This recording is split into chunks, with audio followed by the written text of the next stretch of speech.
So in June, we had E3, and we had a new Devil May Cry game announced, and several people, including myself, who are Devil May Cry fans, were so happy that this will be a continuation of the core series. This will be a direct sequel to Devil May Cry 4, and not to the rather maligned reboot known as DMC.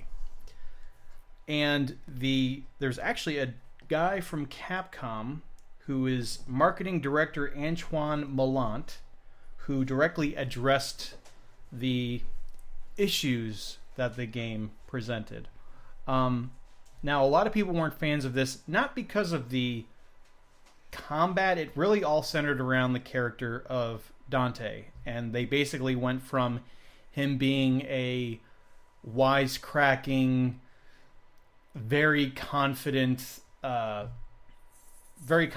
borderline cocky character to being this jerk of a guy who not very appealing to many people. They just you want to talk about edgy, like so edgy. I think when they originally showed the trailer for DMC, he looked like it was super dark, and he was like, he had a demon in a headlock, and he like burns a cigarette on its like cheek. It's like, you remember that? Yeah. Yeah. It was just like, oh my goodness. What was the term? The Edgelord. Edgelord.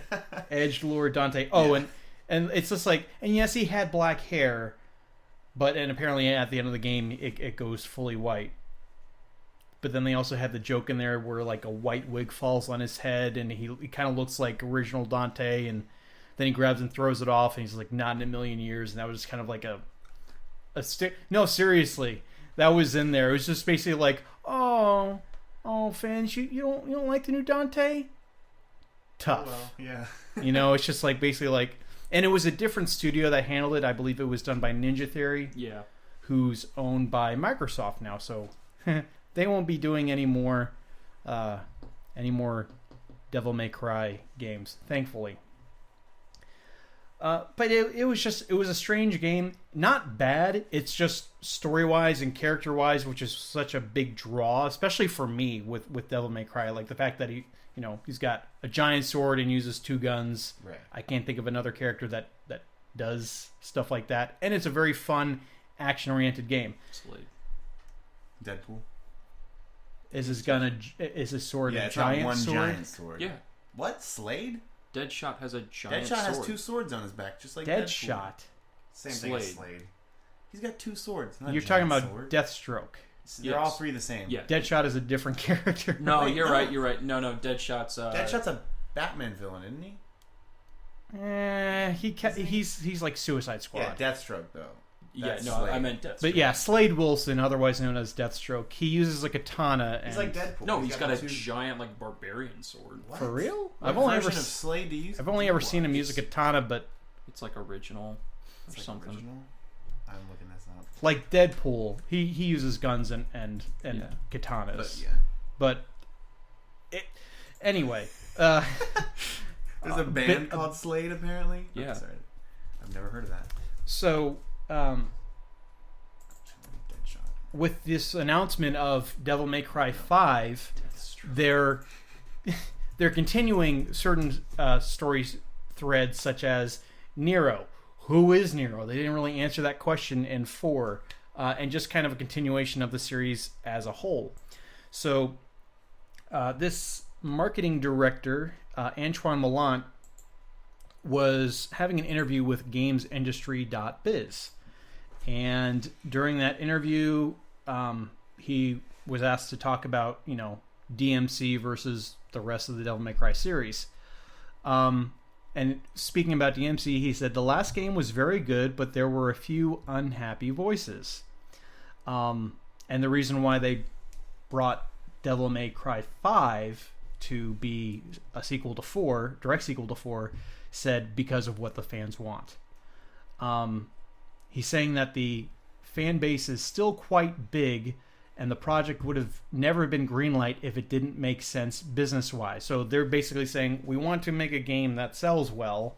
What are the fans asking for? And it feels like Capcom is making for a long time, I would say maybe the last 10 years, maybe, Capcom has kind of been making really weird decisions, especially with like their almost animosity towards Mega Man since Kaiji Inafune left left the company. There were 3 Mega Man games that all got canceled right around the same time. No Mega Man games for several years. And going so far as to put him as a joke character based off the box art from Mega Man 1 in Street Fighter Cross Tekken. Really weird decisions. Just it seemed like they were... Maybe they didn't realize that they were doing it, but they just seemed to be making decisions that were really ticking off their fans. And DMC was kind of something that popped up during that whole time. So it seems like Capcom has actually come to their senses. They're making games that are selling well. Resident Evil 7, night and day difference between Resident Evil 6 and 7. Like 6 kind of kept the whole B movie acting horror game, but lots and lots of action. And then 7 was just kind of like, no, this is survival horror. We're going to do survival horror the way it's meant to be done. So I think starting with Resident Evil 7, they've been redeeming themselves. They're redeeming themselves, and it's great. And I wish Konami would do something like that, like this. Actually listen to their fans instead of making pachinko games, because that's all they're pretty much making now. So yeah, I think, Matt, you haven't played the Devil May Cry games, right? No? Are you familiar with them? Oh, yeah. Have you ever played Bayonetta?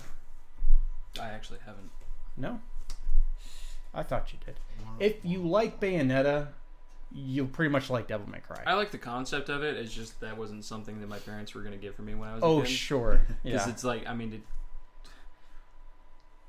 parents, little kids, as soon as they see devil, it's like, oh, no, you can't. First word of the title. It's demons. Killing them. It's for the good guys. Yeah.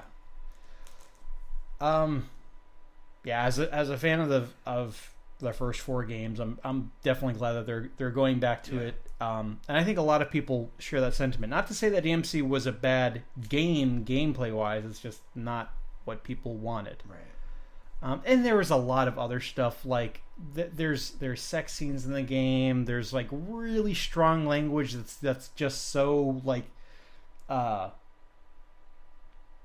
It's like deliberate and just like in your face, and they're trying so hard. Hardcore. Yeah, they're trying so hard to be edgy that it's just kind of like, guys, what are you doing with this? Yeah.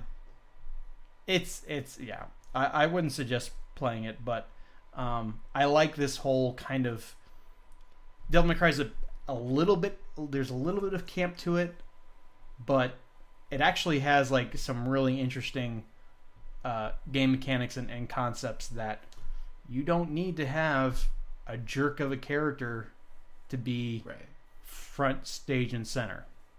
So glad they're going back to that.